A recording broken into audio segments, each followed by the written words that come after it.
Russian Empire, politics was illegal. There were no legal political parties. One could not write what one believed. One could not discuss ideas. One could not discuss politics legally, or one was taking a great chance. Politics was driven underground into secret, small cells.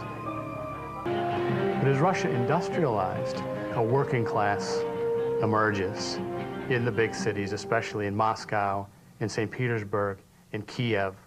And at the same time, Marxist ideas begin to trickle into Russia. Casi 1 millón de personas vivían entonces en la capital, San Petersburgo, incluyendo al joven y radical abogado Vladimir Ilich Ulyanov, Lenin. Al igual que muchos revolucionarios, Vladimir Ulyanov provenía de la élite educada de Rusia. Era hijo de un superintendente escolar. Lenin se convirtió en un radical luego de la ejecución de su hermano por crímenes revolucionarios. A mediados de 1914, Europa estalló en guerra. Era la Primera Guerra Mundial. Rusia y Austria-Hungría se disputaban el territorio serbio. A los pocos días, Alemania, Gran Bretaña, Turquía y Francia se habían involucrado en el conflicto. Las divisiones internas de Rusia fueron olvidadas temporalmente, toda vez que radicales, zaristas, obreros y nobles se unieron para salvar el imperio, tal como lo hizo el pueblo ruso en generaciones pasadas. Debido a las numerosísimas bajas en el frente y la hambruna que azotaba la nación, el pueblo ruso comenzó a rechazar la guerra y a sus líderes. El fuego de la revolución volvió a encenderse. Lenin's slogan was peace, land, and bread. And this really resonated with the population of Russia at that time. Febrero de 1917. Millones de hombres estaban atrapados en el frente y la economía rusa enfrentaba la ruina. Mientras el ejército abandonaba al zar, la anarquía urbana dio paso a la revolución total.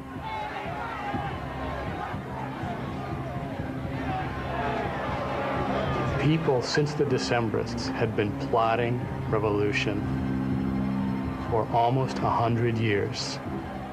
Many people in this country lived and breathed revolution, dedicated themselves to it, hoped that it would come, or expected that it would come. Yet when it did come, it surprised everyone.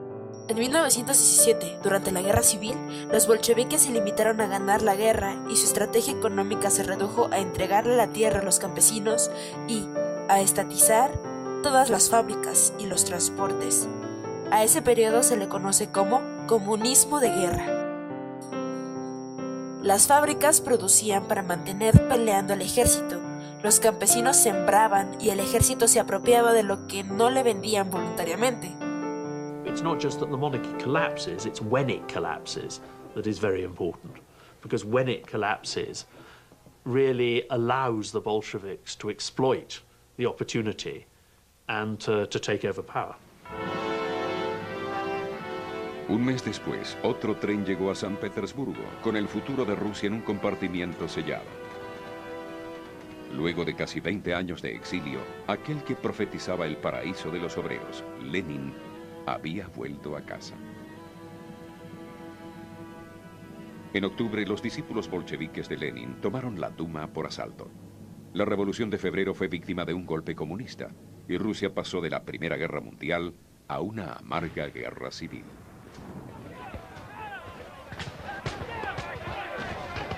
It's very hard to imagine that anything other than either a right-wing dictatorship, that is a military dictatorship, or a left-wing dictatorship could have emerged out of 1917 with power.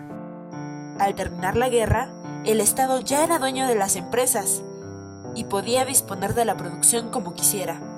Optó primero por distribuirla directamente, por adjudicación en especies, a las instituciones del Estado y a los sindicatos.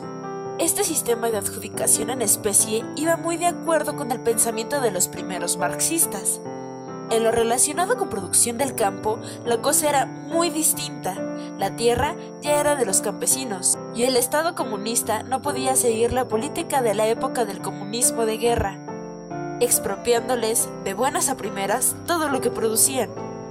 Habiendo terminado ya la guerra civil, fue en las relaciones entre el Estado comunista y los campesinos donde participaron los problemas que tuvo Lenin al organizar el sistema comunista.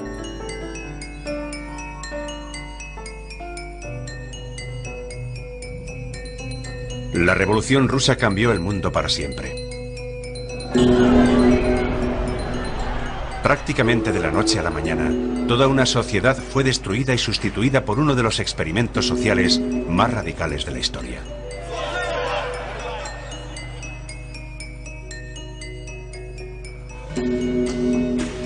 Había que acabar con la pobreza, el crimen, los privilegios y las clases sociales. La nueva era socialista prometía paz, prosperidad e igualdad para todos los habitantes del mundo. Pero el experimento social falló.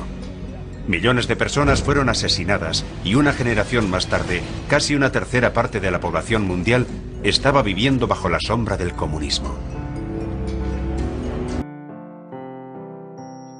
En 1921, Lenin optó por cambiar la economía adoptándola a lo que se llamó la nueva economía política.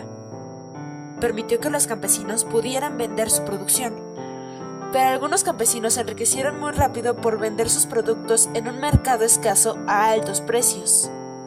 La NEP, Nueva Economía Política, finalizó en 1928, cuando Stalin liquidó a todos los comunistas que no estaban de acuerdo con su política. Stalin introdujo el desarrollo quinquenal y colectivizó la agricultura. Le dio un impulso de desarrollo a ciertos sectores, en especial energía e industrias. Pero esto a costa de los recursos dedicados a mejorar la vida del pueblo. Mucho de lo que se planeaba con los planes quinquenales llevaba a adoptar decisiones que no tomaban en cuenta el costo de oportunidad, que como sabemos es uno de los factores más importantes de la economía actual. Lenin proclamó un futuro radiante, pero conforme los nuevos amos de Rusia afianzaron sus garras, los comunistas revivieron los fantasmas del pasado zarista. Al igual que Catalina la Grande, tomaron el poder mediante un golpe y asesinaron al odiado zar para legitimar su nuevo régimen. Al igual que Iván el Terrible, usaron el terror y el exilio para controlar las masas. Y al igual que Pedro el Grande, soñaron con una Rusia de interminables reformas radicales. Aún así, el Imperio ruso dejó otro legado más positivo y apreciado por todo el pueblo. Monumentos a los grandes logros, un perdurable patriotismo y la fe cristiano-ortodoxa tan unida a la identidad e historia de la nación.